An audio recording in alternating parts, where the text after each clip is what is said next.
It was just. Sorry, we were talking about No, that. you're not. You shouldn't even. I want to call this meeting to order. Thank you, everyone, for coming tonight. First order of business would be the Pledge of Allegiance led by Mr. Mac Hodges. Okay, all right, let's stand. I pledge allegiance to the flag of the United States of America and to the republic for which it stands, one nation, under God, indivisible, with liberty and justice for all. Thank you. And our next order of business is to read our mission statement. Mr. Terry Draper. Beaufort County Schools will provide quality educational programs and services to ensure student academic and vocational success. Thank you, Terry. Next is public comments. Do we have anyone signed up for public comment? Okay, we're going to move right along to the agenda 2.1. I entertain a motion to approve the agenda. So moved. Second. We have a motion and a second. All those in favor say aye. Aye. All those opposed, motion carried. Next is the approval of the minutes. If you were not at any of these meetings, you'll notice there are April 15th, 30th, May 9th, May 7th. If you'll let Lisa know. Yeah, note for the May 7th meeting. Terry Williams for May 7th. And that was the 9th meeting. The 9th for Michael. Anyone else? Okay, other than that, can I entertain a motion to approve the minutes as written? So moved. Second. All right, we have a motion and a second. All those in favor say aye. Aye. All those opposed, motion carried. And now to the part where most of you are here for this reason, so we like to go ahead and let you go first. So we're going to do the Character Education Award, and Miss Ashley Padgett is going to help us with that. And our board member will be Miss Booth.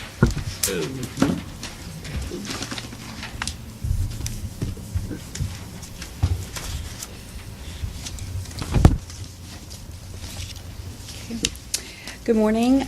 I'm reading for Nicole Howard Spencer for tonight.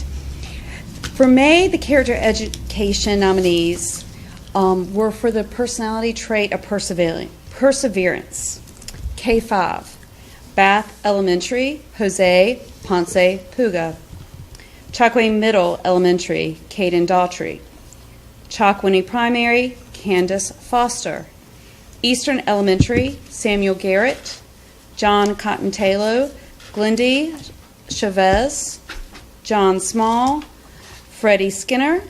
Northeast Elementary, Excel Barazella, and S.W. Snowden, Awad Nazar. And the winner today is from Bath Elementary, Jose Ponce Puga. If he would come forward, Jose. Mm-hmm.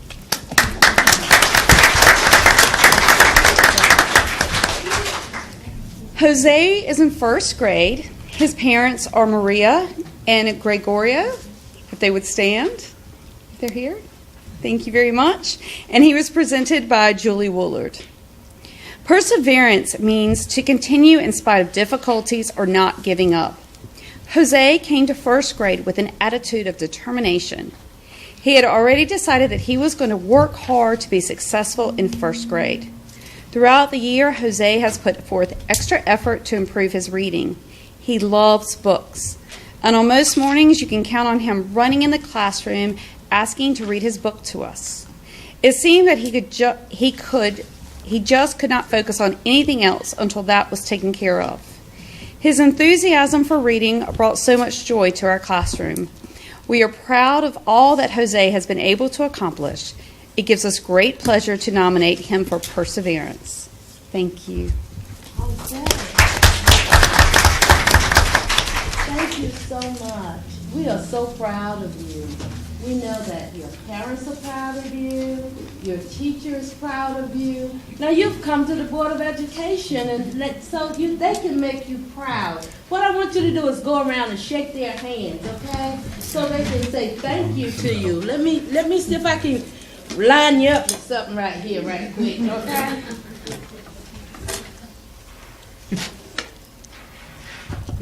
This is your charm for persevering, okay? And then, do you have a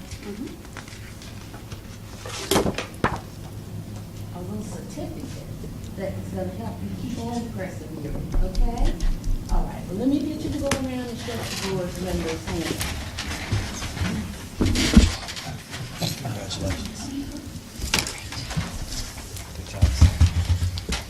Congratulations, Jose. Good job, young man. Come on, buddy. There you go. That's what I better start doing.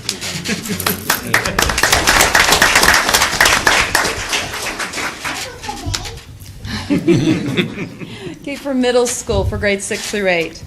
From Bath Elementary, Seamus Antrakon. Chocowinny Middle, Zoe Rouse. Northeast Elementary Middle, Oscar Vega Machado. P.S. Jones, Davis Jones. And S.W. Snowden, Dina Aquintini. The winner this time is Chocowinny Middle School, Zoe Rouse.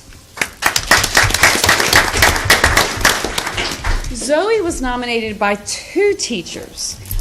She was nominated by Melanie Taylor and Robin Potter, and her parents and guardians are Ashley and Matthew Rouse, if they would stand. Okay, thank you. Zoe has displayed this character trait through her growth this year. This is from Ms. Taylor. She has transformed into a student that is striving to do her best in all aspects of her life. She has persevered through her study habits. While she spent a great part of the school year trying to avoid certain tasks, she has now come to address them head on. She spends any extra time she has in the classroom reading and rereading material to better understand it. She has also asked for extra work to practice skills and ask questions during the school day. Her grades have benefited greatly from this change in behavior. She has kept to the path of reforming her thoughts and direction in life, which is a very difficult task for preteens. I am proud of her and all that she has accomplished. And also from Ms. Potter, the start of this school year appeared to be a difficult transition for Zoe from elementary school to middle school. But she has become a student who works hard, is willing to help others, and can make judgment calls on her own. She has proven beyond a shadow of a doubt that she now has a good grip on middle school student life and is striving each day to improve her grades and her character. So thank you.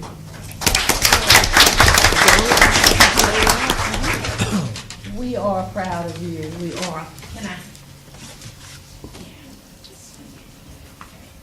That's right. You just want to say keep persevering.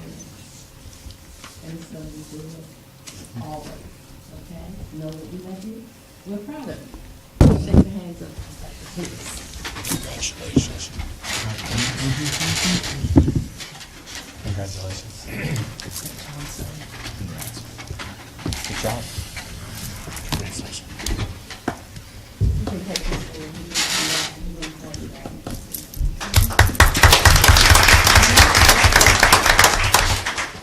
For high school, nominated tonight from the Ed Tech Center is Kieranna Jackson, and Southside High School, Shantez Clark. The winner is from Ed Tech Center, Kieranna Jackson. She's in 9th grade. Seth Hobbs, her teacher, nominated her. I would like to nominate Kieranna Jackson for Character Ed Attribute of Perseverance. Kieranna has been coming to school for several semesters, and even though she may be tired or discouraged, I have never seen anything keep her from ultimately coming to school and pursuing her goals. She has a sweet disposition and is a model student at our school. Her behavior is always excellent, and she is willing to pitch in and to help students or fellow teachers or fellow students. She always writes her vocabulary words and finishes her written work immediately. If she misses anything, she is sure to come and find out what she needs to succeed. Her English project was amazing, with a lot of detail in her PowerPoint slideshow and a ton of cool effects and information. She continues to be an example to others. Congratulations.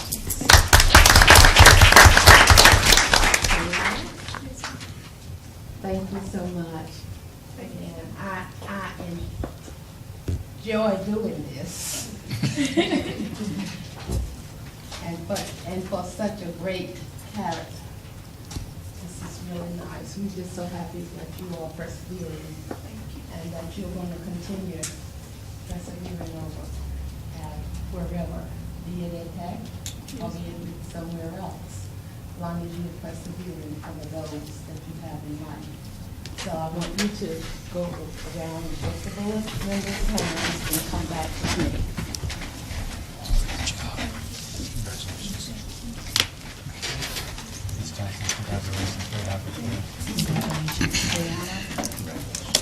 Congratulations, Karen.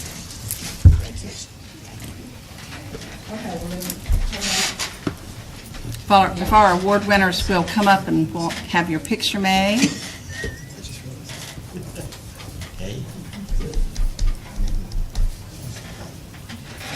Uniform of money?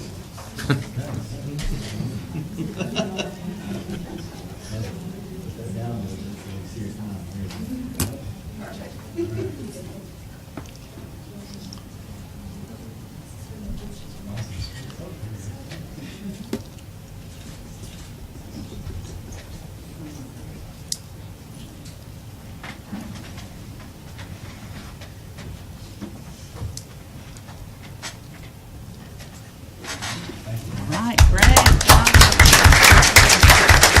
Miss Booth, you're not done. You're not done? No, we have more students to recognize because that's what we do in Beaufort County Schools. We have some great students, and I applaud all of you that are working so hard. I wish we could give out even more. But next, we're going to recognize some winners from John Small Elementary School. They are grant winners, and I think Mr. Cheeseman has the information. Very good.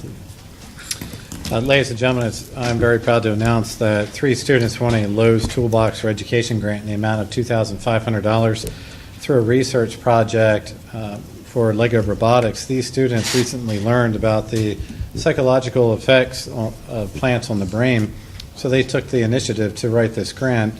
On May 10th, they got word that their project, Plant Positive, was funded, and they'll be able to provide plants in every single classroom at John Small. Each classroom will now have a plant to help calm nerves, improve memory, increase brain performance, and boost moods. I'm going to need some of these plants in my office. Pardon me. This idea and grant work was totally that of the students, which is really impressive to me. When I saw this go out on Twitter, I started following this directly. So we are very, very proud. So at this time, I'm going to ask the 3 students to come forward. Miss Lydia Smith, Miss Mackenzie Conaway,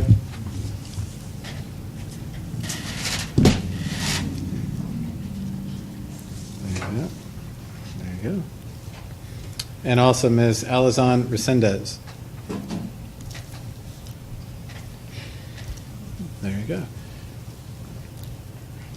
Ms. Duke, can you get a photo of them, please? Right here, and shake their hands. Can you shake the board's hands? Come all the way through.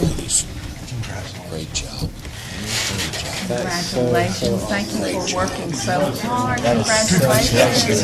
Good job. Taking on that work on your own. Did a great job, Miss Booth. Oh, yes, Miss Booth, there you go. Get you in the picture.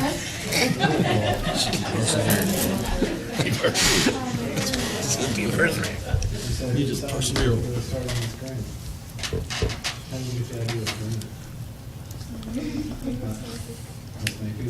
Congratulations. All right, so photo. Best smiles, looking this way.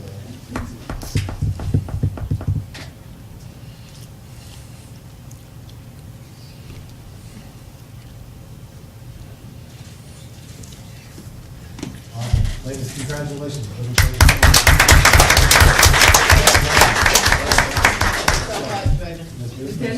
Yes, thank you. You can sit down. You're good. Thank you. You're off duty. You're off duty. Yeah. Did a great job, Ms. Booth. Thank you. I want to thank all of you out there that brought your children and to be recognized. And I know that it's a very busy time of year for everybody. So the fact that you took the time for this tonight is just proof positive why they are getting these awards, because they have your support and they cannot do without it. So keep doing what you're doing, parents and guardians and friends and neighbors and grandparents. We really do appreciate it. They're beautiful on the outside as well as the inside. They're working hard. I want to wish them all good luck on all the testing that's coming up. It's just a test. You'll do fine.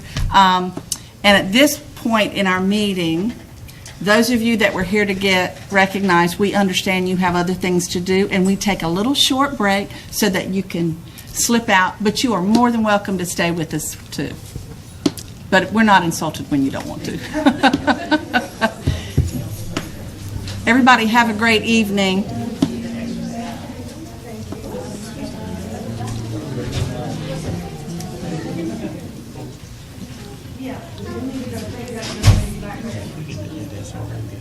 Yeah. Carolyn. Max said you won't let the SRO go too. I don't know that we need the SRO to stay at this point, do we? I need to stay at Joe's in the back room. And we are down to just employees. You are also welcome to stay, but you're welcome to go too. We're finished with the public. So, thank you so much. And that is how you clear a room. You finish with awards. All right, we're going to move into the no action portion, and the very first one is 5.1, the P.S. Jones Memorial Park update. Mr. Cheeseman. Sure, just wanted to give you a quick update, specifically now that the City of Washington is helping us with creating the applications or the appointments for utilizing the park. The city wanted the board to consider what you would believe would be a viable use, meaning are people who register to use the park allowed to bring tents? Are they allowed to bring alcohol on campus? Are they allowed to bring tobacco on campus at times when school's not in session? So in short, I would like you to think through what you believe should and should not occur as people are utilizing the Memorial Park. We'll bring back to you in June something for action for your consideration, and then whatever you as a board decide on, we'll then give to the City of Washington as they're looking for guidance, as they do have people who would like to use the Memorial Park, say for Friday night, Saturday, Sunday events, but they're being asked, since school's not in session, but is still technically a part of the school property, are they allowed to bring in alcohol? Are they allowed to bring in live music? So those are things to just really talk about over the next couple of weeks, and then we'll bring back a suggestion to you, and then you can decide from there. Mr. Cheeseman, is there any other school or county around us that may have something similar to this? I can we check. Check with some of their guidelines? Yeah, I we can can look check. and see? That's on the school property. Yeah. Are we liable after hours like that? That was my question. I have some questions about the liability and the responsibility that we are. Yeah, I do too. By allowing, especially the alcohol part, we're really pushing an extra responsibility on law enforcement. So I think it probably really bears some discussion and consideration. I think you would still be held liable because it is your property. I feel like the city's probably already got some policies in effect for like Havens Gardens and other parks. So maybe if we could see what those guidelines are. See what those guidelines, because I'm sure. Well, that's what they're doing. I mean, that's what they have. That's what they are willing to offer those. But they want to make sure that the board is okay with the guidelines that they have. And I know that there's a committee, Ms. Booth. Can you find out what their recommendation is? Oh, sure. That would be nice to know, because I want us to be as flexible as we can be with the committee that's worked hard to put all this together, but at the same time, we have to look out for our liability and responsibility that goes in with it. So if you can find out and bring that back to us. Sure. I think the smoking part of it is the one concession that would be easy if it's all outside and disposed of properly. I see smoking at most all the other parks, you know. So. Well, we'll have something for you in June to consider. Next would be 5.2, the Golden Leaf Grant update. Excellent. So myself, Ms. Petteway, Ms. Lilly traveled to Rocky Mountain today to meet with Golden Leaf Foundation members, specifically Ted Lord and Jason Rochelle. In your document, you should see an email that was forwarded at the conclusion of that meeting today around 3 or 4 general items that they would like follow-up on. Specifically, number one is due tomorrow. They want to see how sincere we are, but they would like me to prepare a letter on your behalf of the board requesting a project modification. So specifically, we're just making it formal now that we would like the Golden Leaf Foundation board to look at our project and allow us to make changes appropriately. If you look at number 2 and 3 specifically, they just want to understand a detailed list of the relevant programs and the courses that are available at each school as they're designed.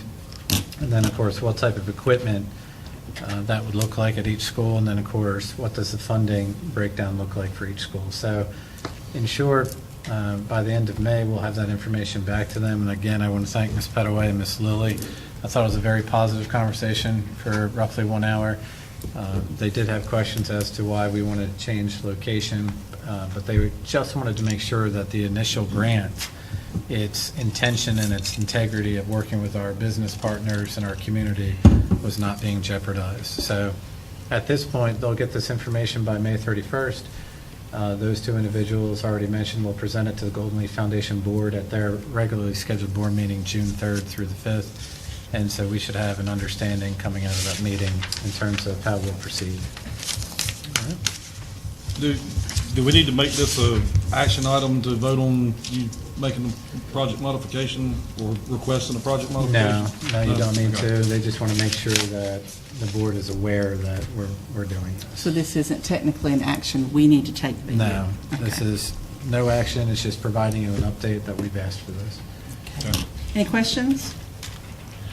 Thank you, Ms. Lilly, Ms. Petteway, and Mr. Cheeseman. Next, we're going to go to 5.3 SRO contract. Sure. We've got an attachment. So this may not be new to you, but I just wanted to provide this document to you, again, as there have been some questions about the SRO MOU specifically and being the new superintendent into the district. It was a good time for me to review. But I just wanted you to have it as a Board of Education in your toolkit so you know what our MOU actually says and what the terms are. And this term and an agreement goes through June 30th of 2021. So these are just points of interest that all parties have agreed upon and that we try to utilize and bring this document back to the table when there are questions in that regard. But should you have any questions, I'll be happy to answer those. But I do. I just wanted to make sure it was in front of you. Yes, ma'am. Okay. On page 2, the location of services, it doesn't list some places where it doesn't list Chocowinty Primary, Eastern Elementary, or John Cotton Taylor. And there are resource officers on those campuses being shared, isn't there? And where? Yeah. But they're not in there. Eastern Elementary. I know there's one at Eastern, and I don't know if she I think it's a she now that's shared between them and John Cotton Taylor. Is there not one ever at Chocowinty Primary? I wouldn't say ever. Sometimes? Sometimes. I think since the point of this being written, they've added onto our Okay. campuses. But I can go back and ask the sheriff's office to update this MOU. I'm thinking the way this is written. Because this is 9, and we talk about 13. Sure, but I think the way this is written, where it says shall be, this is what they're guaranteeing, and then everything else is additional personnel. But this is what they're guaranteeing. Okay. I knew that there was one at Eastern sometimes, and at Yes. John Cotton Taylor, so I didn't know if that one was being removed or what. No, this was originally from July 1st of 2018, so gotcha. I would think more personnel's been added, but Okay. that's the minimum. All right. Are there any other questions? When were you going to bring it back for approval? For the next period? Is that what you're asking for, or are you just saying?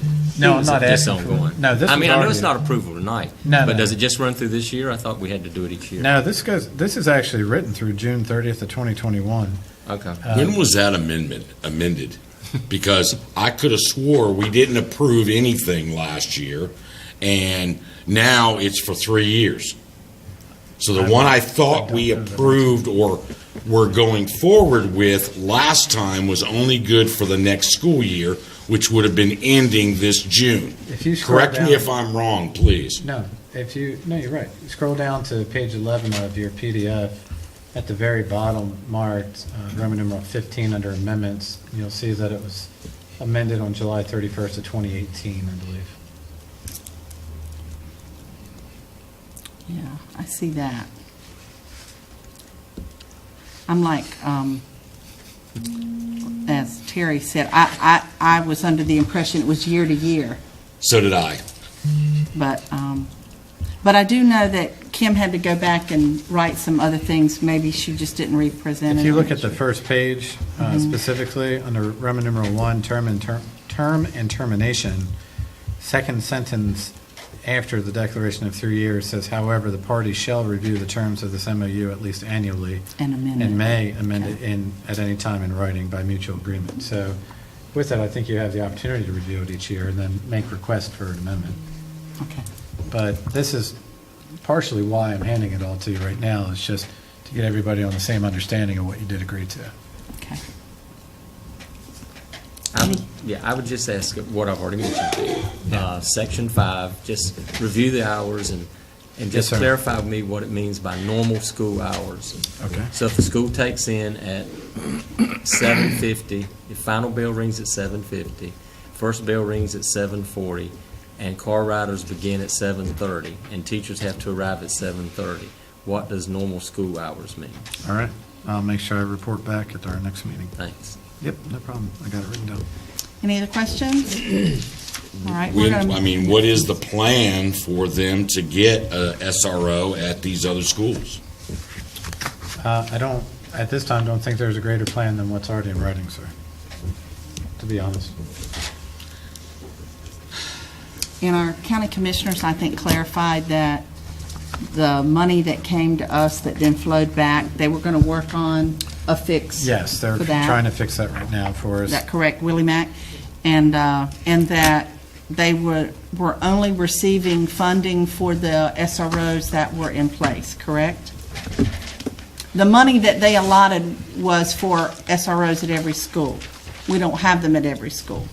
So it was my understanding at our joint meeting from their finance director that they were only paying for the ones that we actually had.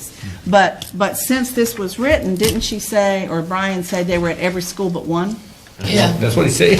The funds that came through, I believe, were for 13 officers, the 765 figure in the formulas of the documentation that I remember us discussing. Right. And basically, the flow through was for, I believe, they understood it for grant purposes, is why they were bringing it through and we were giving it back. Right, right. And so that money, they have agreed not to do the pass-through and pass back. Okay, so we're not going to have to give up a portion of that, The 6%. the 6%? Correct. Correct. All right. Thank you for you all doing whatever you had to do to make that work. I appreciate it. I really dislike having to keep being a thorn in the side of this issue. But if that's the case, it's a pass-through,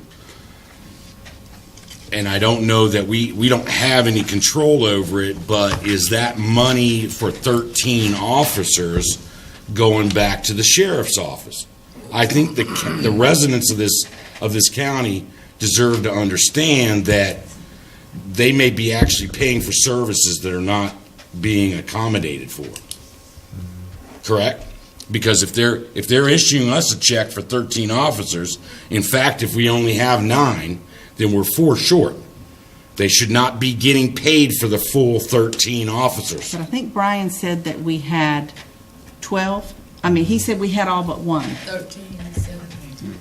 So I'm assuming that meant 12, if he was counting 13 as being the totality of officers. Because we don't have one we don't count early college. Right. So there's because only 13. they have security So there's at so 13 community is the college correct- already. Right. So it was our understanding at the meeting, you were there, that they were only, the county was paying for what we had, not what we were supposed to have necessarily, but what we had. And then Brian added, but we do have all but one. So I'm assuming that means. So we really have 12, is what you're Right. telling me. Is that what you're saying, Willie Mack? I was under the impression the one that he was talking about was the 13 and the one at EdTech was not, but I'm not sure. I'm not either. When it got a little confusing there, I let The it go. one at EdTech is not one. We have one Not at EdTech, early college. Yeah, I was going to say, yeah. No, we have one at EdTech. Okay. But the calculation was based on the 13 that passed through. Okay.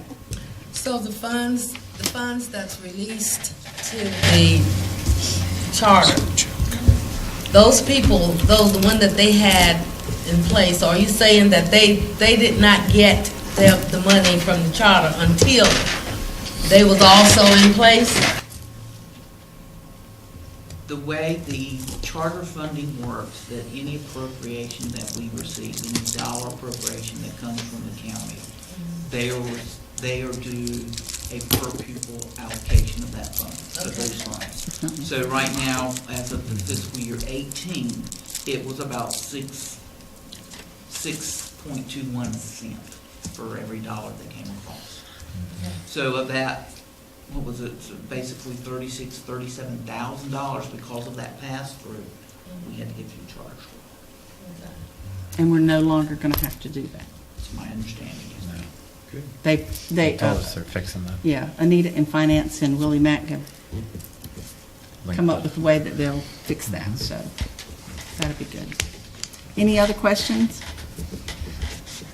Thank you. Let's move on. And I was thinking this was Joe, but this is for Mr. Cheeseman. North Carolina High School Athletic Association, and you've got 2 links. The eligibility 1.2. Joe, feel free to jump in any time. Ladies and gentlemen of the board, you have in front of you 2 opportunities now that the North Carolina High School Athletic Association has put into immediate effect after long research and study. One is allowing homeschool students to actually play sports with the public school entity of where they are domiciled. And the second one is actually the gender of player when you're looking at transgender students and the rules specifically around how a student can play a sport if they're a transgender student. So first we'll look at homeschool. This is for your reading pleasure. It's probably going to take a little bit to digest, but if you look at the front page of the handbook version under 1.2 eligibility, specifically located in red on your screen where it says 1.2.1 letter B, homeschool students. In order for a homeschool student to actually participate in a high school athletic, on a high school athletic team now, they'll have to actually be duly enrolled. And so part of your decision-making process will be to next month come back and talk to me around whether you would like to create a Board of Education policy and or just allow the superintendent's position to create an administrative regulation. And so specifically I'm giving this information to you so you can read through it and understand it. But in short, in order for a homeschool student to participate on one of our sports teams for where they're domiciled, they would have to have the documentation from the Division of Non-Public Education, meaning that they must be able to show that they are now duly enrolled. So in short, they're going to have to take 2 courses with our LEA, meaning Beaufort County Schools. And so considering that, part of the reason why you may have to either write a policy or a regulation is you'll have to decide what on-campus means in terms of those courses. So North Carolina High School Athletic Association would like the homeschool student to be enrolled with the LEA, but attending school, meaning at campus. Now, there are some circumstances where we have online courses. There may be circumstances where the child doesn't have to actually come to the physical site to take the online course. So we're going to have to decide specifically what does on campus mean. The second part, homeschool students must communicate athletic intent as at a member school in which they are domiciled and follow the enrollment and assignment procedures by the local board. And with that, they have to have notice to the principal, must take place within 10 days prior to the first practice. So this does not mean a student who's suddenly moved to the area and is 5 days from practice of, say, football season or volleyball season, since it's coming up. What this means is this is a student who has been in your LEA, who's been a homeschool student, so they would need to declare to the principal within the first 10 days of that practice, or excuse me, before practice starts.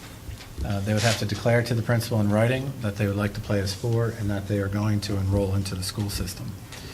And so with that, the North Carolina High School Athletic Association is trying to ensure several things, but one of those is to make sure that the child is not moving from school to school to school to play a sport of choice when a team is having a great year versus not having a great year. So considering the rules of 365 and eligibility would still stay in place. The other part of that, too, is by having 2 courses through the LEA. The ADM would follow the child to the LEA. And it doesn't matter what courses they are. Those courses could be AP Calculus and Environmental Science, or they could be Health and PE, but it just has to be 2 courses, no matter what the degree of strength of those courses are. Specifically, the other part of that too is just looking at fairness of play. I think that's part of this too, where the board would have to look at eligibility of the student. For example, and I say this in kind, but you would look at the transcript, the GPA, the attendance of the student. I'm not certain any homeschool student who would apply to come play would have a low GPA or attendance issues. So we would also have to look at those regulations to be a part of it. But with that, you have in front of you the eligibility of initial entry, master eligibility rules, and of course, the age of the player and the attendance all prevail, and plus their scholastic requirements. But this takes effect right now. I mean, this is in effect. This is what Joe and I hosted athletic directors last week to let them know that their site-based principal needs to be aware of this and to have procedures in place. And so at our next board meeting, I want to ask you whether you'd like to have a policy about this or a regulation. And then the second part is to talk about the gender of player. And this also comes around the fairness of play and also the appropriateness and safety of students. So specifically, when you're talking about gender of player, right now, you are seeing a move towards making sure that there's been the appropriate documentation to recognize that a student who is listed, let's say as a male on their birth certificate, has assumed the status of female for a long period of time, also, or I should say a time frame, which in of itself would accompany the proper documentation, possibly from a medical doctor, possibly from other medical professions, I should say, professionals that would help be able to supply the documents that are consistent with gender identification. Simply put, a student who, say, for example, wanted to play basketball and maybe got cut from a boys' team could not suddenly turn around and declare that he associates as a female and then suddenly try out for the female team. So there is a gender identification process. The student who identifies as a different gender would have to go through gender identity request process, which is a formalized pathway to ensure that all steps have been followed for consideration for competition. So with that, adding to it, if you are the home team, if your team, specifically in Beaufort County Schools, has a student, a transgender student who wishes to compete, makes the team, you must allow the opposing team that you're traveling to notice that you do have a student who identifies with a different gender, so therefore they have the appropriate care measures in place for separate setting of changing, separate setting of supervision. And so, such as bathrooms, locker rooms, separate settings. And ultimately, we want to make sure that whatever policies and or administrative procedures you'd like me to put in place act with respect and safeguard the student from any type of harm. And so in short, these are 2 of the policies that the North Carolina High School Athletic Association has put in play. But again, you're looking at homeschool and also transgender that Joe and I and the principals are going to be working through it. But specifically with all of it, it's going to require documentation for homeschool and documentation for the gender of play. Any questions? I'm trying to understand the way this is written, and I don't. On right at the first one, a woman shall not participate on a men's interscholastic athletic team where the school has a women's team in the same sport, or where a school sends an entry to the women's state playoffs in that same sport. Are we speaking about a birth-born male identifying as a woman, or a birth-born woman identifying as a male? If, for instance, a birth-born woman that wants to play on the male football team. They're talking about a girl wanting to play football. She can't if we had girls football. Okay, well, let's say soccer. We have female soccer, so girl could not play On a male soccer team. But what Mr. Cheeseman was referring to is the boy who identifies, I'm a girl, and he wants to play girls soccer. That's different than us not having a team. There's no girls wrestling team at Washington High School, and a girl wants to wrestle on that team, she may. But now we got a guy that wants to play girls basketball. That's where this would come into effect. So if a girl identifies as a male and wants to play on the male soccer team, she can't because If we have... girls soccer, she couldn't. She would have to go through the same Okay. petition as the male wanting to play a female sport. I'm sure there's a ways to go in this policy getting refined, but So this is where, honestly, this is where documentation is going to play an effect when you're looking at the gender of the player who wants to follow suit in that way. So specifically, the player would have to complete a gender identity request form. They would have to have supplying documents from a medical professional, which may or could include a mental health professional. They would also look at the medical records. They would want to see pathways or steps of how the individual has, say, lived the life of the opposing gender. So if you had a young lady who now assimilates as a male, they would want to see, well, how are you living the life of a male for a long period of time? Same thing in the reverse. okay. So I guess this means we will have to, at some point, establish a gender identity committee? At some time, yes, the local board would have to establish some type of committee to review all the documentation, and that's why. He wants to be the chair. You volunteering, Butch? And that's why. That's why I'm asking for your consideration of this for next month to determine whether you'd like me to have just an administrative level regulation or a board policy to it. Now, there is actually probably a leader in some of this work. Scarlett Steiner, who's the athletic director with Chapel Hill Carborough, has done some amazing work around this, trying to ensure fair play, but also, the appropriate care.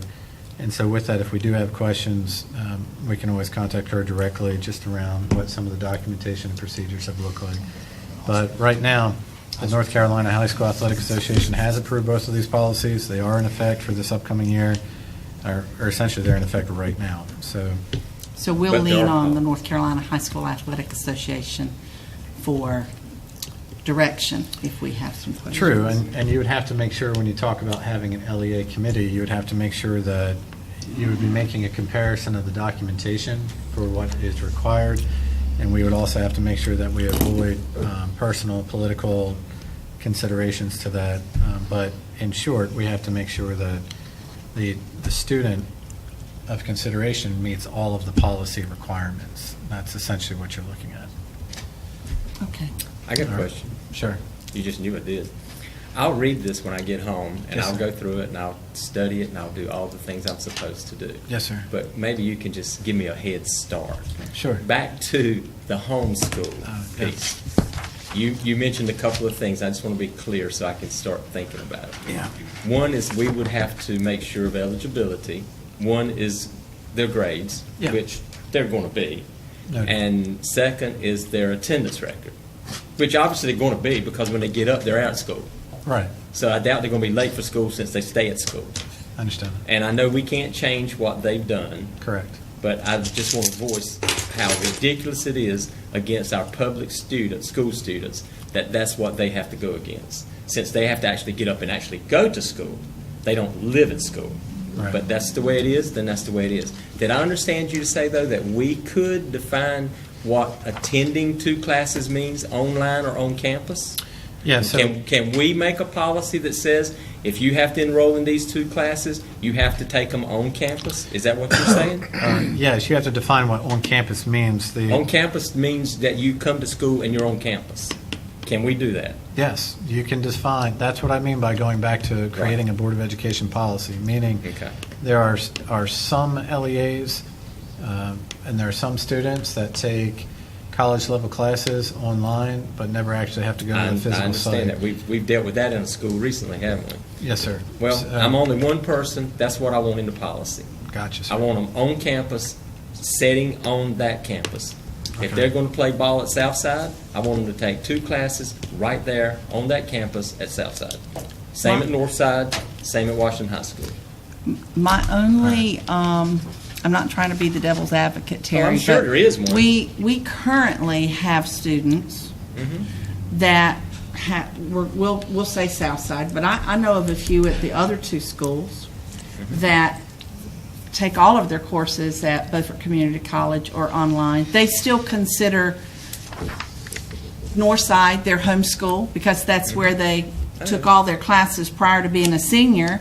But as a senior, they've taken everything that that school has to offer.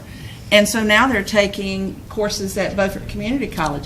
I don't want that child, that student, I don't want to call a 17 or 18-year-old a child, but they are to me, but They I are. don't, they're allowed. They're a child, don't worry. Right. Yeah, they're a That's child. true. They're allowed to still play sports at that school. So we have to be careful that what's good for the goose is good for the gander. In other words, if this student at Northside takes everything at Beaufort Community College, but we're going to say, but you can't play baseball because you're never on campus at school, we're not going to do that. We're going to let that student play baseball But they've taken because classes there over the years. over the years. I'm only saying that But, Mr. Mr. Cheeseman Chairman, said we could. that's not referred to as a homeschool student. That's scenario exactly No, right. you're pointing he's talking about what those 2 courses could be. And if they are a senior, it could play into it that the 2 courses they want to take at whatever their home, wherever it would be, that those courses are only offered online. I want to make sure whatever the policy is that we handle that gray area. Right, but I mean, the scenario you painted was not one of a homeschool That's right. student. That doesn't apply to what That we're doesn't talking apply. about here. See, that person, No, but that they're not person on you campus at talked all. out. Well, But I that understand doesn't- that, but they're still a Northside High School student. They're And still they- enrolled in our school system. It's just they've graded out on all their courses that we have to offer in class, and now they're taking college-based courses. And they were on campus. What she's saying is correct and has merit. I mean, if a student was to come to Northside and already have all their other stuff and need to take psychology or Spanish 3 or whatever, French or whatever, that's not offered at Northside, but it's offered through the community college. But they enroll as a But Northside as student. they enroll as a Northside student, then, I mean, I understand what you're saying. Yeah. And I have to. And I'm not saying it's wrong or right, I just say we need to address that and Yeah. make sure that we're being across the board fair. Because I know of a lot of students that no longer attend their home campus because all their courses are either online or at the community college, but we still allow them to play sports, and they may not have actually attended a class at their home school for a year and a half. Andrea, I'm putting you on the spot. Aren't there some that by their junior year have almost satisfied all their credits? Dr. Wood? I've still got to argue that point. I know one. Because I'm with Terry. They're not going to be part of the division of the non-public education system. These are people that never took a day of school at Northside. And I they're feel the same on homeschooled. that. The other kids earned what they're doing because they were there their freshman year, their sophomore That's year. exactly right. And Well, I unless they understand. moved different there. scenarios. Unless they And if moved we as a have to junior. go that way, we'll go that way. Right. But to make my point so that everybody's very clear, because I don't really, think what they think of me, I don't care. There is no fairness to the system. You said let's be fair. There is no fairness to the I system. know. If it was a I just fair wanna system, we try. wouldn't even be talking about it. I know, Right. but I want to try. So there's 2 other points of interest that I would find that you might be interested in. So in terms of graduation rate and dropout rate, typically what you would see is that just before graduation, the student would unenroll, because you can't actually have 2 different diplomas from 2 different schools in that moment. But just before graduation, the student would unenroll and go back into their homeschool setting. So the graduation would occur through homeschool. And that would not count towards our graduation. It would not hurt us or harm us. And by unenrolling, they would not be counted as a dropout either. So just to have knowledge. So In short, the student would need to enroll in the high school for at least 2 classes. They could have 1 class on campus. That's an LEA option. It would generate state ADM. It would not count towards graduation rate and not count towards dropout rate. But please review the policy from North Carolina High School Athletic Association. And if you notice in the very first sentence, it says that a student may participate, ... provided they meet applicable North Carolina High School Athletic Association and the local Board of Education eligibility And requirements. that's where we And get that's some where you come into flexibility. play. All right, so Because they could, if they wanted to play football, they could enroll and then unenroll in December and not be our student anymore at all. I don't like but they them would have to floating in and sit out out. like that. They would have to sit out 365 days before they could come back. So they would miss the next season in that case scenario. So with that, take a look at the policies, read through them. We'll come back in June, and I'll seek guidance from you whether you'd like to have a board policy or an administrative requirement. All right, moving on now, we're to the 5.5 AIG plan. I got I'm a sorry. quick question for Joe. Private schools live under a totally different set of rules, don't they? They don't have to. They compete in the high school association, sports, they are under the same rules and regulations. But isn't there a set of rules for independent high schools versus the North Carolina High School Athletic Association? Now, if they're playing in the North Carolina High School Athletic Association league, if they have their own private school league and they're not competing against us, Okay. they can do whatever they want. But there are some that do compete in our leagues because I've seen them in playoffs. So then they would have to follow North Carolina High School Athletic So if they compete in our league, they must follow the same rules. Yes. Everything rules, regulations. I guess where I was going is I know that there's one of the private schools here in the county is teaming with the homeschool teach to create sport teams to compete, but they're not competing in our league. Movement where they try to get a homeschool league going, and I'm assuming that failed, this is why this has come up. Where they can now enroll and play on our teams. Yeah. What I'm saying is some homeschool kids are going to and teaming with one of the private schools to create a team to play. Well, they wouldn't be allowed against high school association, they wouldn't be allowed against our high school. Why Right. not? They'd be illegal players. They could do it against other similar schools. Right. Okay. And I do hear what you're saying, Terry. What would bother me the most, and I want every child, wherever they're getting their education, to be successful, but it would bother me that our students who have stuck with us and been at that high school may lose an opportunity to play because somebody that comes in and enrolls in 2 classes online gets that spot. So there's a lot of gray area that has to be sifted through. But the North Carolina High School Athletic, they've already adopted this, correct? Yes. Yeah, that's what I mean, I Yeah, it's realize in it's play. already out there. It's in play. I get that. But no, what bothers me is when we look at things like attendance records, and I know we have strict attendance records, and yet when I'm in town or whatever, I know of homeschool students that I see at Walmart in the middle of the morning. And so I'm not saying they can't do that, but I'm just saying that's not like going to school. They're studying supply chain. Whatever. Believe what y'all want to believe. All right, we're at 5.5, and Miss Ashley Padgett is this is the first reading of secondary curriculum. This is the first reading of a very massive document. So the PowerPoint I'm going to go through is going to go over some of the big points, the big changes. There are also, when we get to the end of the PowerPoint, I'm going to show you where some other resources are that can kind of guide you through the document while you're enjoying it. So the AIG plan it's a 3-year plan. We're looking at for 2019-2022 to July 15th, the DPI. So one of the things that we need to look at are numbers of students currently, Beaufort County Schools, AIG. If you go to the hyperlink, you'll see it for the last 6 years. I did a comparison. Obviously, when you look at our numbers are growing, but one of the big discrepancies that we see are still with our African American or our black students. That number is very low compared, and these are identified students. It has been growing over the last 10 years, our trend data, but is very concerning. Another piece of data that I want to show you as we look at the plan is this is a positive. A lot of times you will hear people talk about that AIG students do not grow or that it's hard for teachers to grow AIG students. If you look at this, anything above a 2 in that growth index is high growth. A -2 to a 2 is growth. Less than -2 is not growth. And if you look at this with math, what you'll see is that we are indeed, other than 8th grade and Math 1, we are indeed growing our AIG students. Math 1, most of those students were actually in 8th grade when they took that because very few AIG students take Math 1 in the high school. But that is a positive. Of course, we want everything to be blue.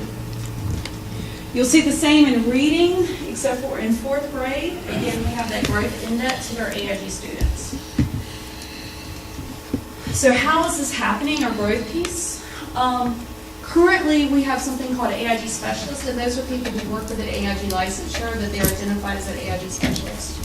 We also, you'll see in the plan, something called an AIG designee, someone who does not have the AIG licensure. They're not paid by AIG funds, but they can will work with the AIG students. But a lot of what you're seeing happening is actually AIG in the core curriculum. Since 2010, we've made sure that all the wonderful teachers who worked out there, that differentiation piece has been in the core curriculum. Starting with this plan, we have right now a PD plan partnership with Barton College. The reason we are looking at Barton is ECU right now is currently reworking their coursework, and Barton has a reputation of working with the Northeast with AIG licensed teachers. What we would like to do is train in the next year our school designees and get our AIG specialists more PD, and actually school counselors are part of this too with the social emotional. The reason why I have those teachers there, those schools there without an AIG specialist is based on the amount of AIG students at those schools and our number, the allotment that we get from the state. We have not funded positions there, but I want to bring that to your attention. Of course, we would love to have them there. So state funding, this is our state allotment. LUMAC helped with the local funding, and basically we took the percentage of AIG students and we took line items that we use locally, like technology and other funding, to get to the second number. So types of identification, when you read the plan, these are some words you're going to see over and over again. An IG student, intellectually gifted, means that they possess a notably higher ability. Now, we have something called local norms. Every county can decide what these look like. They're based on recommendations from the state. 96% or higher on at least an IQ or cognitive skills test is what we call an IG. If they have that, they're automatically intellectually gifted. And academically and intellectually gifted is an AI. I know it looks like it should be AIG, but that's just because in Power School they only let it be used two initials. These are people who have students that have that 96 and above, and they also have really strong academic piece. And then you have the academically gifted. You can be academically gifted all over or academically gifted with reading or math. And then what you're going to see here, I'm going to flip through these for you to look at. The state wants everyone to be very specific on what this identification is. K3, and you're going to see 3-8, and that is not a misprint because third grade can kind of fall into either track. But you'll see how these identifications look slightly different. So there's K3, there's a 3-8, and then there's a 9-12. What we do, just for your knowledge, accountability, Audrey, Lily, and I work with our AIG specialists, and we actually grab the data in the school year, and we push it out to the schools since we have access to the data who fall in these categories.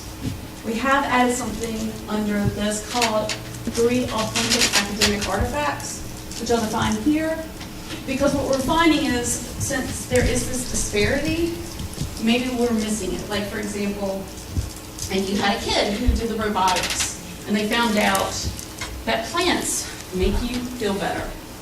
And they did research and they wrote a grant. That is surely an academic artifact. Mm-hmm. So those are the things that we want to claim. And then that kind of goes over how we do our data. So programming, core, we talk about core, and we look at core. AIG as a state motto is AIG is all day, every day. We look at them, whether they're with a specialist or the core teacher, they're always AIG. And that's why we talk about our framework and our pacing guides. And K3, again, you're going to see a slight difference here. Here we're going to use the word designate because, again, when we get to Eastern or Snowden, and I'm talking to the Snowden principal, and I'm going to talk to Eastern about how that designate will work into the schedule. It is very important in K3 that we have a nurturing program. We have that right now at John Cotton Taylor. We have it at Bath Northeast. And we will, hopefully, after working tonight, have lunch at the primary.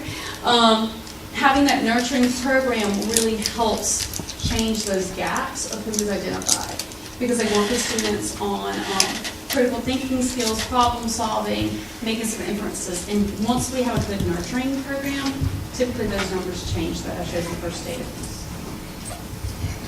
It talks about programming, what we want it to look like in 4-5, 6-8, and 9-12. And next year we met with the curriculum council just before this meeting. We're looking at some pilot curriculums. That would be the curriculum council, AIG specialist designee, the SID team administration we would look at for next year. And the reason we have that is because some schools, they need more help with the sciences with their AIG, some reading and some math, so we can see what would be good for add-on for those gifted students. And then what you have here is a link to a draft. I'll share this with the AIG teachers and assistant principals who've been working on this.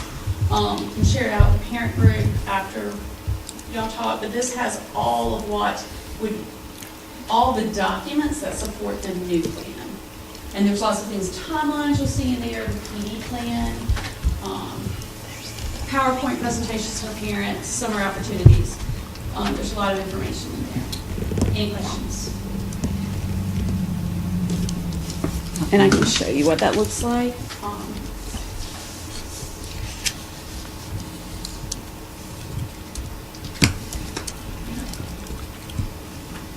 And so it looks like this, and all of those are live links, broken up for just generic AIG plan stakeholders and the specialist designee plans.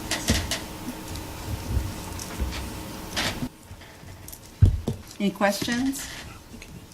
It's a lot to look at and read. But we thank you for putting it all together.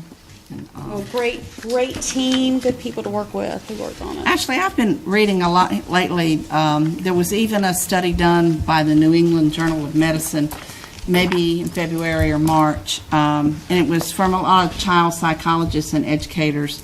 And I don't know how far down the line this is going to come in the larger metropolitan areas where they did most of these studies.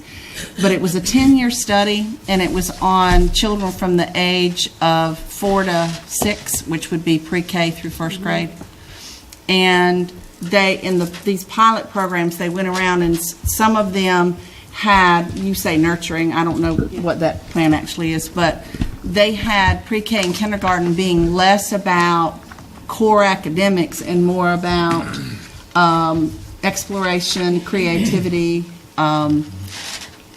The word play, was kind of taken out of the curriculum years ago because we don't want to think that they're playing, but that through play, they were finding, and then they did all this over this 10-year period, and it was real, and I'd like to find it, but it really broke it down in these larger schools where they did this.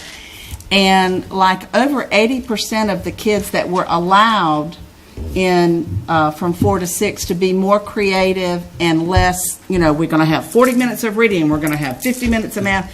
They tested higher at the age of 7 than the kids that jumped right into curriculum at the age of 4 and 5. Do you ever get any of that kind of feedback?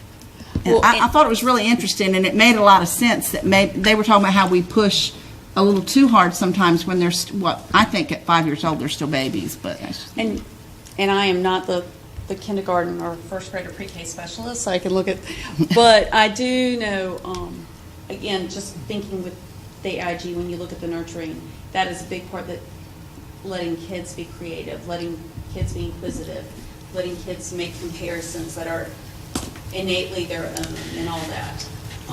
And it's gently guided by the teacher, certainly, but they learn more about math through playing with blocks than being made to count them on a piece of paper. Anyway, I just thought that was interesting, and I didn't know if you all ever look at that. And there's really been a big push of that, especially, There's a lot of push. about that they're by the time they're in second grade, all of those students were testing higher and had not had as many academics as the other kids. So there is something to it. But thank you for putting all You're this welcome. together. If y'all have any questions, y'all know where to find me. All right. Thank you. Thank you. Next is the CTE plan, Miss Wendy Petteway. And we have a link on that too.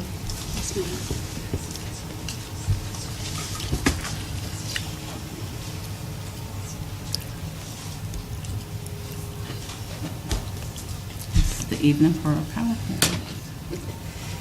I never know whether to turn around. We come to you each year to talk about the CTE program and for the plan for the next year. I'm going to include a few different things this year because there is a transition coming up. Just a reminder that CTE is not the old vocational program that was just for a certain group of students. CTE is now for any student, and it helps them along their career pathway. For 1920, we will be transitioning from the Perkins 4, which has been around for many years now. So next year is a transition year to Perkins 5. And so since this is a transition year, this will be the last year that the plan is written and exists for Perkins 4. And so things may look a little more generic than they would normally look, and the goals and objectives. When you go and look inside the plan, you'll see data. The data is populated, both the goals and the actual data for our school system are populated by the state. Those pieces of data basically come from Power Schools. And so I just wanted you to know that. The measures for Perkins 5 will focus on very similar measures to what we had for Perkins 4. And I don't know that I've really gone into detail with y'all, and I'm not going to do a lot of detail tonight, but I wanted to just give you some comparisons to 4 and 5 and what actually is compared in those particular plans. CTE is not just measured by CTE measures. If you'll look at the first two measures, the reading language arts is our 10th grade English language arts. Our academic attainment in math is our Math 1, and beginning last year, the students who had taken Math 1 in 8th grade, our measure for that is their Math 3. So we are measured across on how the entire district is doing. The technical skill attainment, those are things that are specific to CTE. If you look, typically right now we are measured by what we call post-assessments. Every CTE course is post-assessed. And sometimes, and we have done this as a district for a few years now, if an industry credential is able to be counted in lieu of the post-assessment, we do allow that. For example, if a student takes the NCCER test and they pass all the modules for that, then they do not have to take the post-assessment, and they are counted as proficient for us. If you look at the multiple measures that will take place in Perkins, you will also see things that you will probably be familiar with that I report to you as well. The post-secondary credentials, which are the industry credentials we talk about. The post-secondary credits, which we don't talk about a lot, but we do count. The CCP courses that are done. The work-based learning, which we do actually have reports on when we report out each year for our Pathways to Prosperity. Then the remainder of things, the secondary school completion will continue, and that's our 5-year graduation cohort. The 4-year graduation rate, of course. And then post-secondary placement, which was our secondary placement, we do a concentrator survey every year. The students who previously graduated from Beaufort County Schools as concentrators are surveyed every year by teachers, by CDCs, by me sometimes, and we put the information in Power Schools, and we ask them questions like, are you in the military? Are you in school? Do you have a job? Those types of things. And so we have to actually do the surveys for at least 80% of our concentrators every year, and that's where that particular measure comes from. You'll notice that they're taking out non-traditional participation, and they are actually leaving in the non-traditional. They put it, the completion, there was 2 measures for non-traditional, and now there's only going to be 1. Non-traditional, just to refresh your memory, for example, if you have a male in the health sciences, that would be considered non-traditional. If you have a female in carpentry or electrical or welding, that would be considered non-traditional. So that kind of gives you a definition. So these are the comparisons of what we're going to be looking at for next year and transitioning to. Some other things that are different, we can now, in the transition to 5, use funds to go down into the 5th grade for career exploration, because we're finding that as young as 5th grade, 4th grade even sometimes, our kids are starting to formulate what they're going to do and starting to get those ideas, and we're trying to help them step through that process. The new thing with the Perkins 5, and we do some needs assessments now, sometimes more informally, but there will be a comprehensive needs assessment that is conducted every year. And it will have to be done to prepare for the Perkins 5 plan. We actually piloted the state's assessment plan a couple of years back, so we are familiar with that. It can be done per school, per district, in a variety of ways. And then there will be new benchmarks. You will notice if you look at the plan that the state sets goals each year for each LEA, and those benchmarks are negotiated with the federal education department. And so we will be getting new benchmarks set for the new Perkins. Just to kind of give you some updates that I do for you every year, this year we have over 2,600 unduplicated enrollments in grades 6 through 12, meaning those are individual students. Now, some of those students may have multiple CTE courses, but those are individual students that are in CTE courses.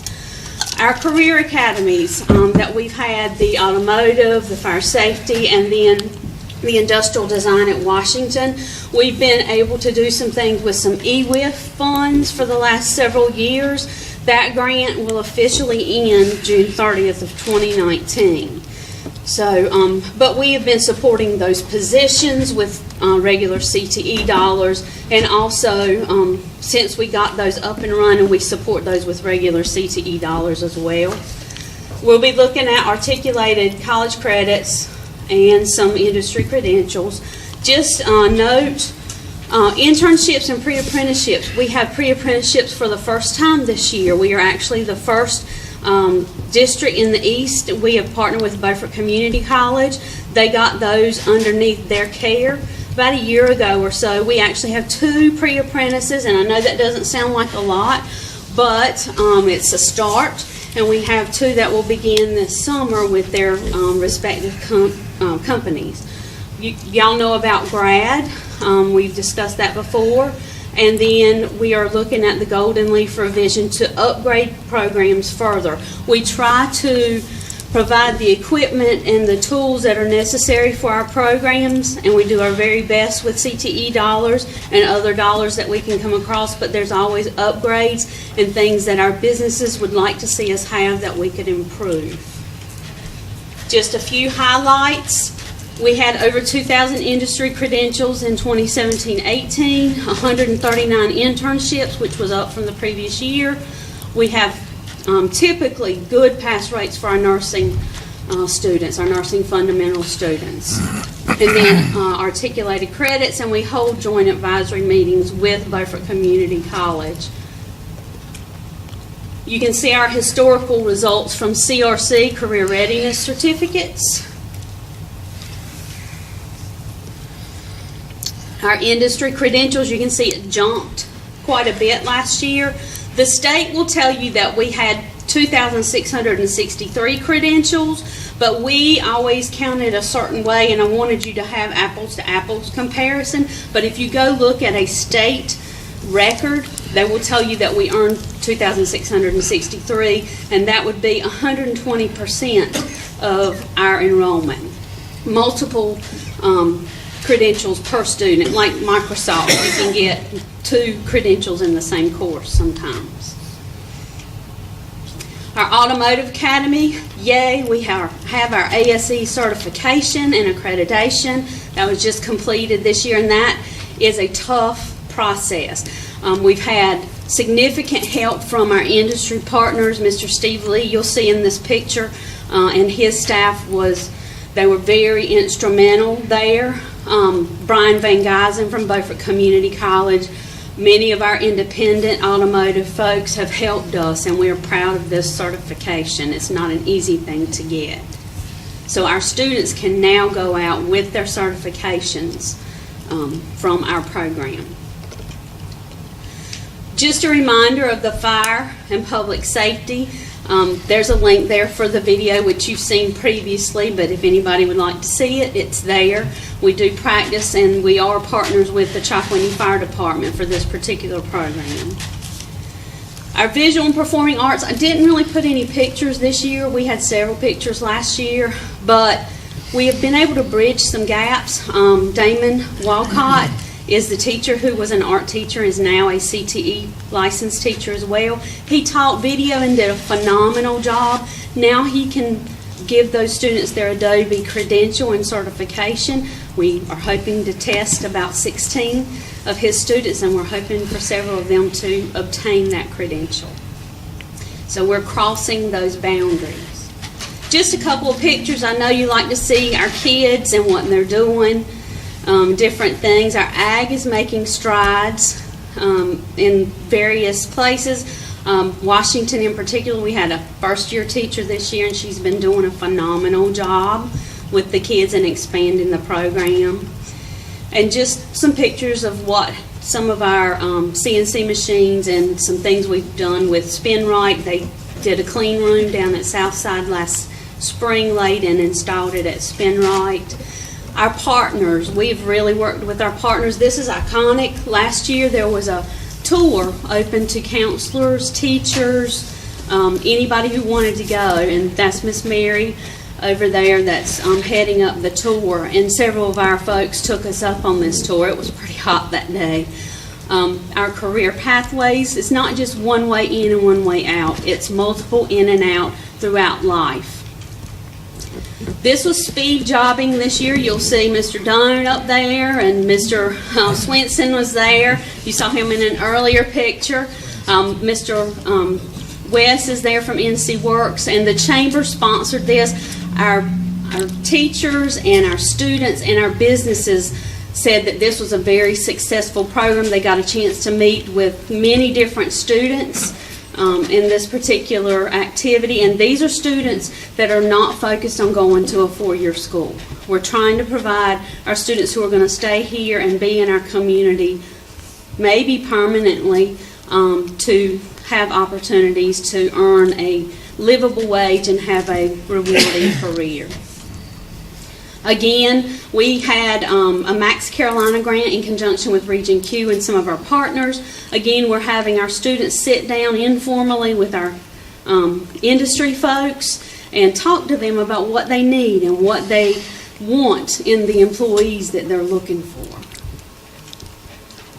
And then just a few other things. The health science, they're practicing their skills. We have a personal finance, a professional financial advisor there. We do offer the personal finance that's been such a hot topic in the news, and that's been around with us for a few years now. And actually this year was the first year it was offered at all three comprehensive high schools. And also you may have seen on the news the Reality of Money that is sponsored by the State Employees Credit Union. We've been working with them on that for a few years as well. We had it actually at Northside High School this past Tuesday. Actually, that was yesterday. It seems like a long week. And then we had a baby goat born at Washington High School. He was actually born during the day, so that became a hot topic of conversation. If you follow Facebook, you probably saw it. And that's the end. Please, if you have any questions, I know this is for you to look over right now. If you want to discuss any part of the CTE plan, we've done a draft, but we can discuss and change things as necessary. Thank you. Any questions? Thank you so much, Ms. Petteway. All right. We will keep going, and now we're going to get to the action portion, and the first one is Ms. Myers, Emily Myers, math instructional coach. This is on the high school math books. I think she's asking for money, aren't you? What? I see the word quote. That usually involves money. Yes, ma'am. So, good afternoon, guys. I'm Emily Myers. I'm here today on behalf of the high school math teachers seeking approval for the high school math workbook pilot. So back in April, I had the opportunity of presenting to the board about the pilot. So I know that was a long time ago, so I did want to provide you a little recap of that. So the pilot is for high school Math 1, Math 2, and Math 3 consumable student workbooks. It will cover Math 1, Math 2, and Math 3. It will have teachers from Washington, Northside, Southside, EdTech, PS Jones, Northeast, and Bath. So through this pilot, approximately 1,020 students and 15 teachers will be impacted, and all of the teachers who are participating in the pilot have volunteered for this pilot. It is something that they have asked for. With tax, the total for the pilot comes to $23,954.70. That does include a free day of professional development, which we were able to get for the teachers. In April, you also asked for a long-term projection, so how much would this cost overall? I did put that together for you guys as well. The long-term projection with all of the students in the district would come to around $39,000. So thank you guys so much for y'all's support, and do y'all have any questions? I do. In the schools that you mentioned, is there any particular reason why CMS is not participating? Right. Yeah, I was wondering, because we talked about it before, but I don't remember what it was. Yeah. Yes, so a couple of the schools chose not to participate in the pilot because they wanted to see how it went. But they also felt like the materials that they had at this time were sufficient until they saw what the effects were. So they want to. So what are they using? Yeah, what? CMS currently has an Algebra 1 textbook.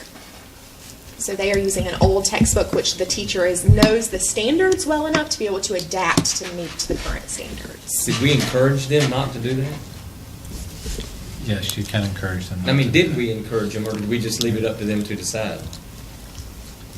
Specifically, principals were invited to this discussion with their personnel. Okay. So at this time, since the pilot, they did have a site-based decision to make. And so right now, since the teacher population feels secure in what they're using, they're waiting to see what these outcomes are. Okay. So. And we do have some teachers, for example, that teach multiple courses that decided they wanted to do the pilot in one of their preps so that they could get a true feel and truly master what this program was about before taking it on for all of their preps, because they do have multiples. What is the name of this program? It is the WASH. Oh, I thought that was just the company, but that's the actual It is, name. but it's the workbooks that they have. And they have programs for all Common Core math, but they have actually put together North Carolina specific books, which is something that's been very difficult to find with something specific to North Carolina standards. That caters to the standard. Yes. Does this have a track record yet? So I know the word pilot means it doesn't have a track record with us, but does it have a track record somewhere else? Correct. So I did talk with the company because I wanted to know the same thing. I wanted to know if there were other districts using it. Charlotte-Mecklenburg is currently one of the big districts that's using it, so I've been talking with them about that. Mm-hmm. So I am in contact with their specialist. But no one that's really close to us that our teachers could collaborate with? I did not, in the list, I did not see anyone in our region. Okay. I'm not downplaying, I'm just wondering, they're always looking for somebody else. Of course, I find with social media, they always can find out somebody that's using it and get advice. Not that they don't take your advice, but they do like to talk to another teacher that's having success or lack of it. Oh, yeah, absolutely. Are there any questions? You're needing approval to spend that money, Yes, correct? ma'am. We mentioned the last time she presented about the schools that wanted to pilot this utilizing their funds versus coming to us. Where are we at on that? I would prefer that we use our funds on this right now, as we still have questions about how your Title I funding is going to be allocated for next year. And so I would think, since this is mostly a district pilot, I'd like to use our funding where applicable.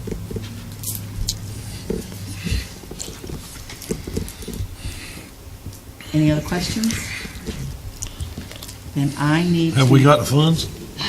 That's the big question. Do we have the funds without taking them from somebody else? We're taking or using Miss Lily's textbook. So yes, you had $485,000 balance in your textbook funds. So yes. That's enough to cover it. I'll make a motion. Second. All right, we have a motion and a second. Just pick anyone for a second. I think you have to. All those in favor say aye. Aye. All those opposed? Thank you so much. Thank you, guys. All right, budget amendment. Mr. Willie Matt Carolyn. Yes, ma'am. You all have before you tonight Budget Amendment 522, 2019. You'll see that on the state funds, there's an increase of approximately $526,749.51. The large pieces of this are the summer reading camp funding for the upcoming program. Some small increases within some various pots, being the non-instructional support, school technology. Then we have the funding for the reading bonuses for the third grade reading program, as well as the test results for the principals and CTE folks. And then we had some additional funds coming in for transportation. Basically, those are the sums, the larger ticket items on that part of our budget amendment. The next budget amendment is allocating basically the additional monies that we needed to meet the charter school payments for the year, pulling from some monies that we had set aside for some possible overruns in the ROTC program, as well as pulling some money from our low wealth funding. There again, it's low wealth, trying to keep my apples and apples between our different funds. The next one is your Fund 3. We received an additional $74,200. The big part of that was the $80,000 for the school improvement target, Title I, and then we had a decrease on a state improvement grant of $5,800. The next one that you have are basically some additional funding or costs associated with the FEMA projects on the flooring at CPS. And then the last one, the next one is shifting costs or allocations of expenditures within the various child nutrition sites that we have. There again, that's a net balance of zero. Fund 6, it's the funds that were collected and dispensed to the various schools. This amendment is an addition of $166,488. Your next part of the budget amendment is Fund 7, that shows the after-school programs at Eastern Elementary and John Cotton Tech for a total of $23,104.20. And then we have various allocations and disbursements of approximately $22,972 in Fund 8. Any questions? Move approval. Second.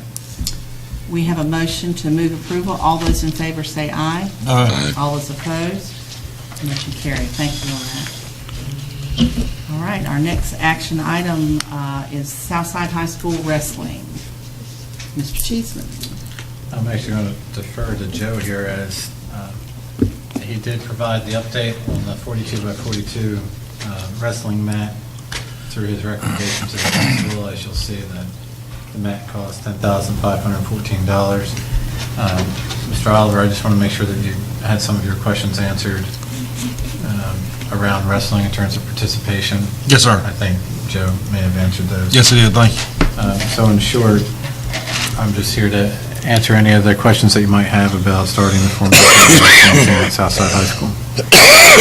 And all these different quotes, are you asking we fund everything? It seemed like there was something they were. So gonna we provide. specifically, I agreed to Principal Rick Anderson that the district would fund the mat at a cost of $10,000, that he would have to pay the surplus of that. That was the original conversation, which he agreed to. But that's going to a 42 by 42 mat at the recommendation of the district's athletic director, but he'll have to pay the additional $514, which he has site-based funding, he can do that. Okay. I'm glad they went to the bigger mat. I'm glad they went to the bigger mat. I think that's wise. Cost-wise, it wasn't much more. No, but it makes a Safety difference. first. Right, makes a difference in the safety. All right, any questions?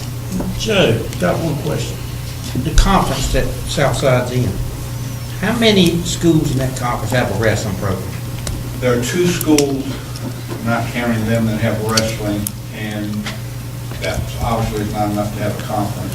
And the state have merged them last year. There were 2 other schools in another conference, so they had 4 that were in a wrestling conference together. Southside coming in will make it 5 schools that are having it, but they're from 2 different conferences. But are they about the same size schools, the 2 Yes. conferences? So they're not having to wrestle up or? Right, 2 of the schools are already in their conference. So there's going to be 3 schools in their conference with wrestling, and they're allowing 2 others to come into their conference and compete. And the beauty of wrestling is it's by weight.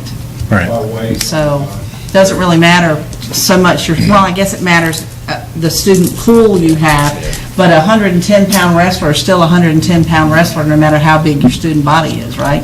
Right. And they're going to Good point. compete against 1A. The state's got 4 classifications, just like any sport, 1A wrestling, 2A, 3A, 4A. And then it's subdivided into big 1A and little 1A. So they really have 8.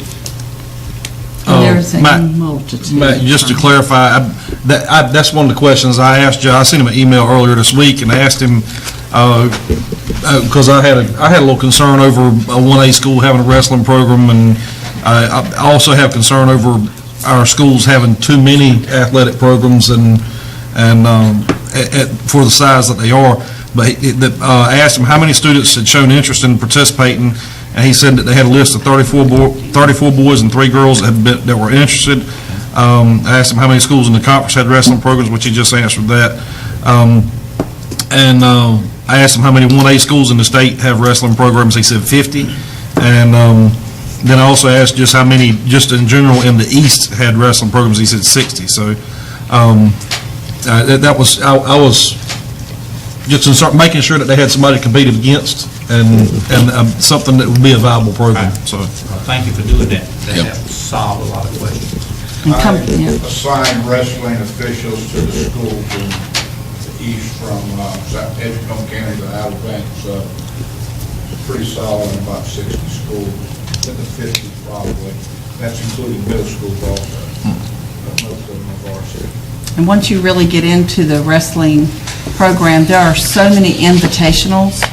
You literally could wrestle every weekend if you wanted to. Ever have a home match? Right, because there's so many. My nephew wrestled, and every weekend there was another. Of course, that coach wanted them, the more experience they had, the better they were. But there was an invitational. They would travel 2-3 hours or 30 miles down the road, but there was somebody to wrestle and get the experience. So I feel like Southside would have those same opportunities. We'll compete against Washington, and Washington has a Christmas invitation. Right. And there's a big one, the Beast down east or something like that. Yeah, something like that. That's a big one. Yeah. All right. Well, he's looking for a motion and. So moved. Second. Okay, we have a motion by Michael, second by Mr. Draper. All those in favor? Aye. All those opposed? Good luck. You're going to help them. All right. Thanks, Joe. You too. Next up is the 2019-20 calendar. Mr. Cheeseman, you've got a link. Sure. Two links. So specifically, if you look at the 2019-2020 proposed calendar, we did put this up on our district website, asked for feedback. We did receive 3 comments. Specifically, the first one was questioning why we don't have 185 days. We're using the 1,025-hour rule. The second comment was just a personal choice, asking if we, instead looking at August 19th through the 23rd as professional work days, to allow them to be optional days, as this individual is a veteran teacher and that person would prefer to be able to designate their own time. And then the third comment was to align the calendar completely to the community college system for testing. And I think that's what we've been trying to do with our state lawmakers. So in short, I've not had any other commentary. And again, this calendar came specifically from a calendar committee composed of approximately 25 teacher professionals in the district. And then the other link specifically is the calendar proposal for the early college. And again, there was no feedback on that one. So with that, went to all the schools, so everybody had a chance. we had representation from all schools. So with that, I'm asking you to consider approval as presented. Are we still getting resistance to follow the college schedule with our regular schools, or? We're still getting resistance from your state lawmakers right now, who I think you're saying, the House, your representatives are really trying to listen to superintendent feedback on behalf of all the teachers and LEAs. But right now, I think the Senate is still making a consideration in that moment. But I don't believe that you would see any calendar changes for this upcoming year. And even if it suddenly came to fruition, I think you might be hard pressed to make change for what's going to happen in 100 days. But it is possible we may see it for next. Yes, there's other ways of looking at it. We still need to work with Representative Kidwell and Senator Smith just to continue advocating for us on our behalf. Any other questions? Entertain a motion to approve the calendar? Second. All right, we've got a motion by Terry, a second by Mac. All those in favor say aye. Aye. All those opposed? Now, can I ask a quick question? Yes. About the current one. No, this was something I was asking, I wasn't really sure. Generally, the last day of school for us, that in my memory, has been an early release, and it is on this calendar. This would be before Matthew, so you might not have the answer. How did we end up with last school day this year being a full day? Did we? Is that the way we approved it, or did we change? Did we change it or something? No, we left it a full day with the option to change based on weather in case we needed the hours. Okay. Because we need we all- hours?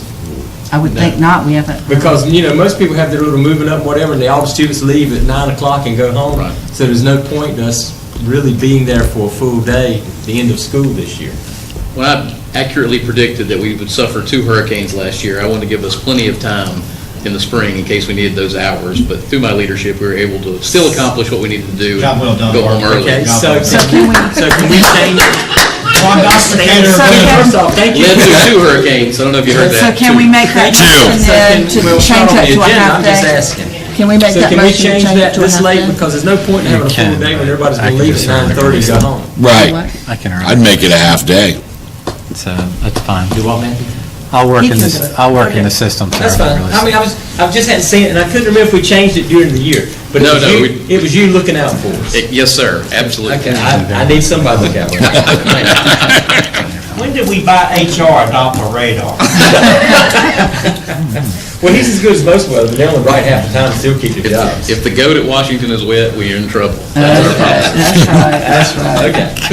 Okay, spring policy updates, Mr. Cheeseman. Well, with that comment, ladies and gentlemen of the board, you've had this from the previous board meeting. So these are your updates from the North Carolina School Board Association, just putting you back in alignment with the legalese.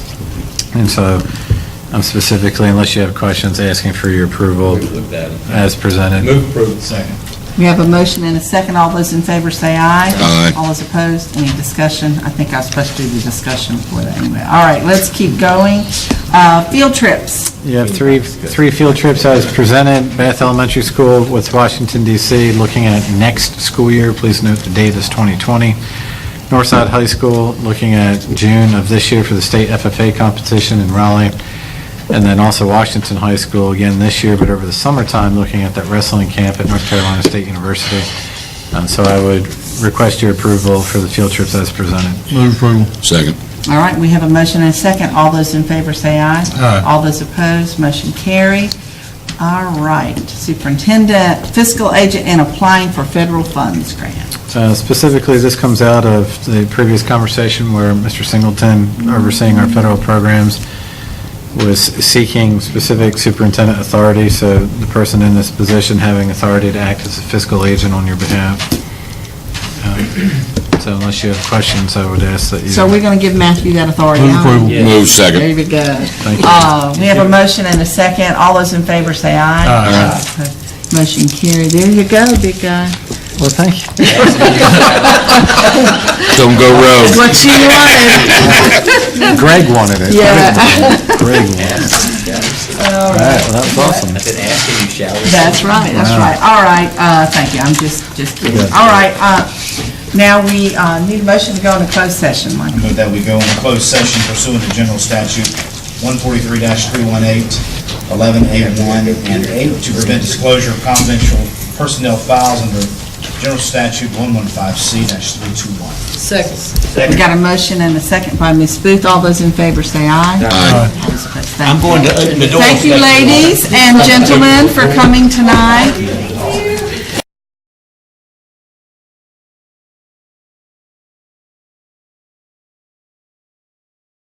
Okay, we are back in open session, and I want to entertain a motion to approve our personnel agenda. So moved. Second.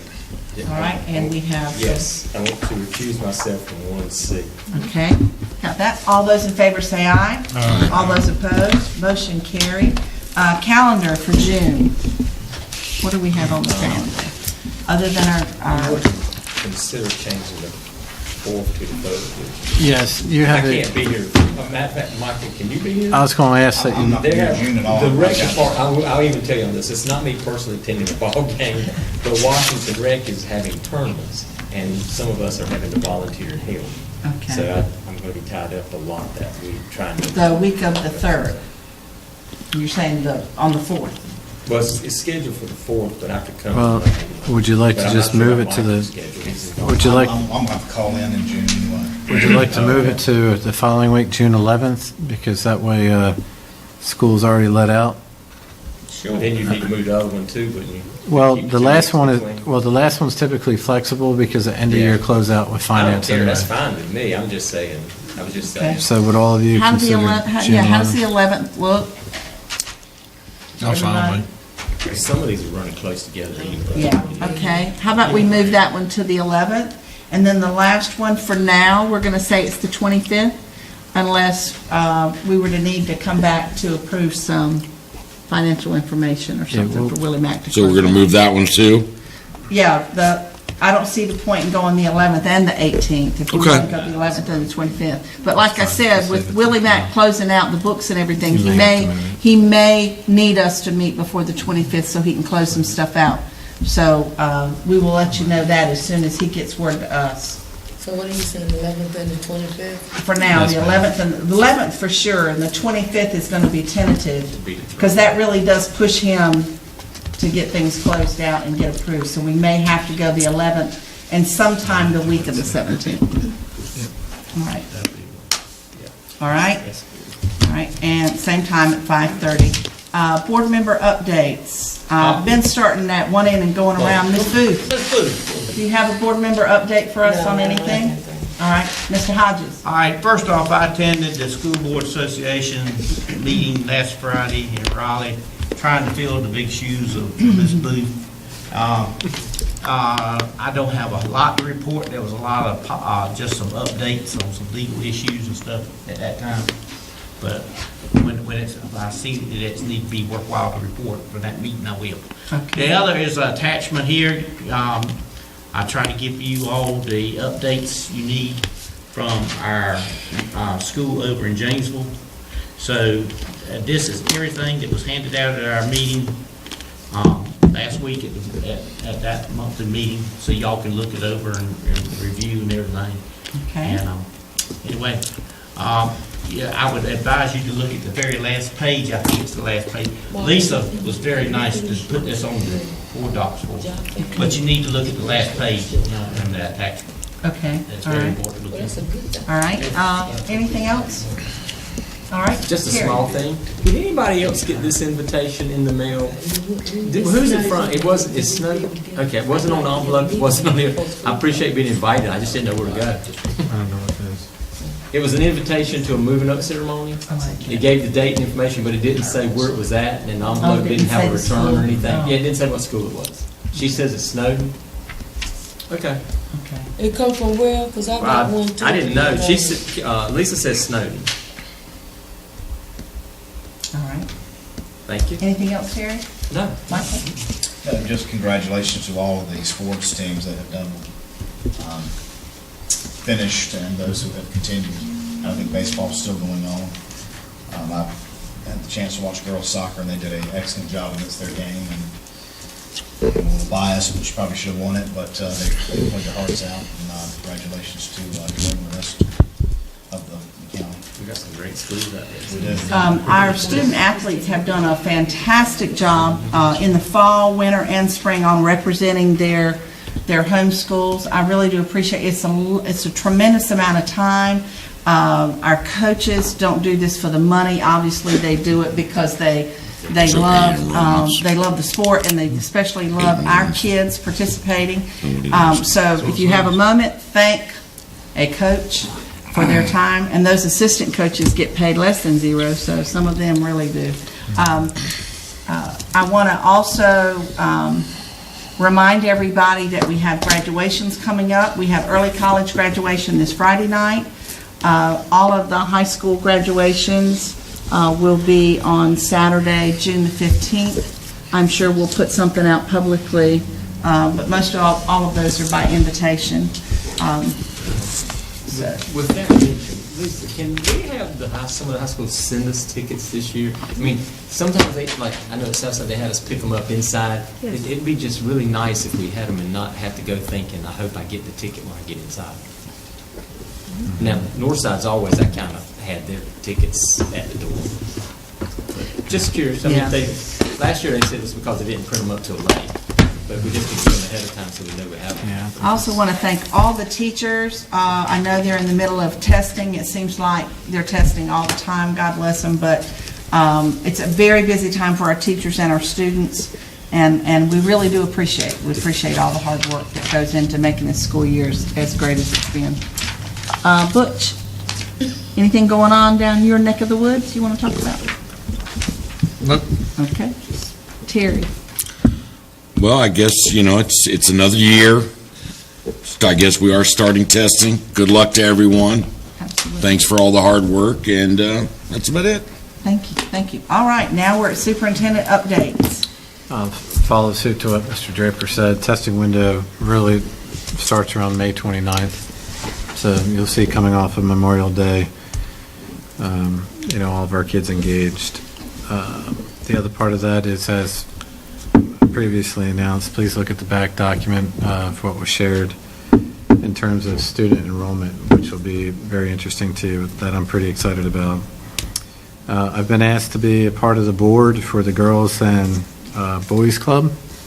I've also been asked to be part of the board for the STEM initiative that Al Powell is leading. And I currently have accepted an appointment to the State Testing and Accountability Committee through Mark Johnson. So we'll meet again next fall. Our Curriculum Council had their first meeting today of teacher representation in order to reestablish that trust between district leaders and teacher leaders around curriculum and instruction. Washington High School will have a charter bus taking the baseball team tomorrow. Of course, you already understand the ORED study, and I'm happy to announce that I've been accepted into the East Carolina University doctoral program, which starts this summer. You'll look great in purple. I'm finally excited to be a part. So very, very excited. So thank you very much. That's right. All right. We are very proud of you and appreciate the great job you've been doing. And also with that, Mark Doan has been accepted into the North Carolina State Superintendents Association Aspiring Superintendents Program for next year, led by Dr. Jack Hoke, so we're very excited about that for Mark, too. Yeah, congratulations. Mark. All that excellent training last year that we provided him. 2 hurricanes. Definitely baptism. So, congratulations to you. Sacrifice of travels. Well, I'm personally very proud of our administrators and the job that they do each and every day. I don't think any of us have any idea how many phone calls and visits and everything they do, so I thank you. Now, Ms. Pete is not here, so I'm going to lean toward Michael to... I'll make a motion to close us down for today. Second. And we have a motion and a second. All those in favor say aye. Aye. Motion adjourned. Thank you. So Karen's now off, so you will volunteer for that committee.